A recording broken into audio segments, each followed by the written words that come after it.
est vrai que l'un des principaux défis du régime Kaboré sera l'instauration de l'autorité de l'État, plutôt la restauration. Donc, néanmoins, il s'avère nécessaire pour ce régime de remettre le pays en ordre, un ordre qui doit s'établir sur le chemin de la gestion du rapport de force entre OSC, syndicats et gouvernement. Rémi Dandunou nous propose dans l'édito de ce jour son analyse sur la question. Alors bonjour et bienvenue sur le plateau. Bonjour à toi, Alida. Alors en quelques mots, quelle appréciation faites-vous des relations entre OSC, syndicats et gouvernement sous le régime Compaoré jusqu'à nos jours? C'est important que tu commences par ça parce qu'il y a un élément essentiel qui a marqué le dialogue social, c'est le rapport de force. C'est-à-dire que dans la logique de la discussion sociale, du dialogue social, c'est celui qui était en situation d'imposer ses points de vue qui était le maître de ce dialogue-là. Et donc pendant des années, le régime Compaoré a été un peu le maître du jeu. Et c'est lorsque, en fait, pour des questions notamment liées aux manipulations de l'article 37, à la perte d'un certain nombre d'éléments, que les syndicats ont retrouvé un peu cette balance à leur faveur et ont fait évoluer les choses. Donc il y avait un rapport de force qui a d'ailleurs été toujours l'élément du dialogue politique comme social au Burkina, qui malheureusement n'aboutit qu'à des frustrations et à des situations de tension.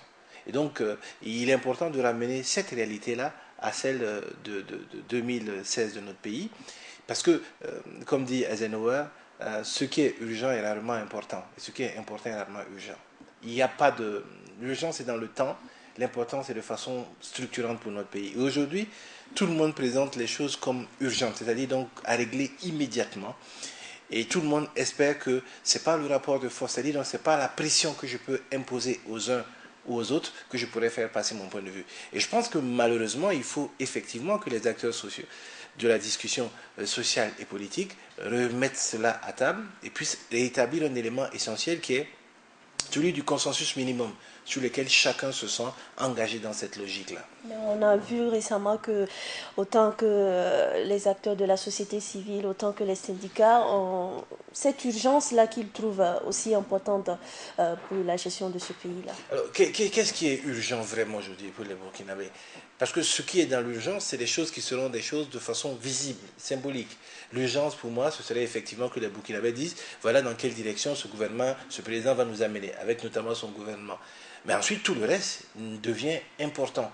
De par la hiérarchisation qu'on va en faire, on va prioriser des points plus que d'autres, mais l'urgence aujourd'hui, ce n'est pas forcément de régler dans les 2 jours le problème des syndicats. Ce n'est pas de régler dans les 2 jours le problème de l'université de Ouagadougou, parce que ce n'est pas une réponse qui va être une réponse structurante et importante. De l'autre côté, il y a quelque chose qui me paraît déterminant, et ça tout le monde en parle, c'est la question de la restauration de l'autorité de l'État. Mais même ça, on ne peut pas restaurer l'autorité de l'État par un coup de baguette magique. Donc je pense que c'est un élément extrêmement important, mais aujourd'hui c'est peut-être prioritaire, mais la mise en œuvre va prendre du temps.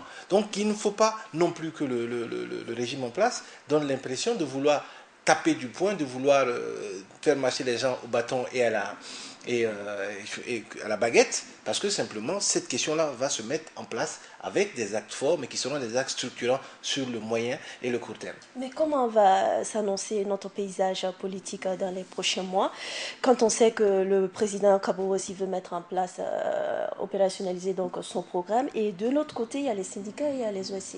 Alors il y a quand même quelque chose, c'est le principe de personne n'est porteur de cette lutte-là. Aujourd'hui, il y a des OSC, des syndicats et des partis politiques. Et puis il y a la population. Mais tous les quatre, parce que la population, je la mets un peu dans tous, mais là, tous les quatre, quand même, sont les propriétaires de cette insurrection. Chacun, à un moment donné, a fait un travail. Et il ne faut pas oublier que les politiques ont leur entre-gens, les syndicats également. Moi, je me rappelle de ce coup d'État où les syndicats ont lancé un mode de grève qui a quand même été très effectif. L'action des syndicats était pour moi moins importante, les 30 et 31, parce qu'ils n'ont pas été à l'appel en même temps que les OSC, notamment les mouvements spécifiques tels que le ballet citoyen, le CAR, etc. Mais c'est cette synergie aussi Mais qui cette a synergie a permis de faire les choses. Mais aujourd'hui, il est évident que pour retrouver cette synergie-là, il faut éviter d'aller dans une situation de bras de fer et de conflit. Chacun va montrer du muscle. les syndicats vont monter du muscle, les OSC vont monter. Quand vous lisez sur les pages Facebook des grands activistes du monde des OSC, notamment de ce qu'on appelle les organisations spécifiques, ils disent non à la trêve, non à ceci, cela, allons directement, il faut... C'est vrai, je trouve ça que c'est un jeu intéressant. Chacun, dans un système de négociation, pousse au maximum pour revenir à des limites acceptables. Mais il ne faudrait pas que ça reste dans le cadre de cette recherche du minimum-là et qu'on arrive à des situations de conflit. Il faut effectivement que nous puissions dégager, ce n'est pas une trêve sociale, mais que nous puissions dégager un minimum consensuel sur lequel on va y aller.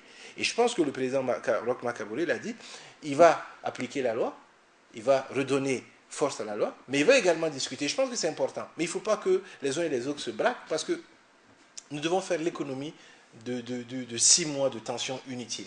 Nous devons faire l'économie de 6 mois de guéguerre et nous devons aller à l'essentiel qui consiste effectivement à permettre la résolution des problèmes. En quelques mots, au vu donc de ce climat qui se présente là, y a-t-il pas de risque qu'on dise qu'on se retrouve en face d'un gouvernement tyran? Non, je pense que le gouvernement ne peut pas être tyran. Parce que dans notre pays, il y a une Assemblée nationale et elle n'est pas monolithique, elle est relativement diversifiée. Il y a des OSC qui sont très actives et très vigilantes, et puis il y a une population qui est fatiguée de la tyrannie.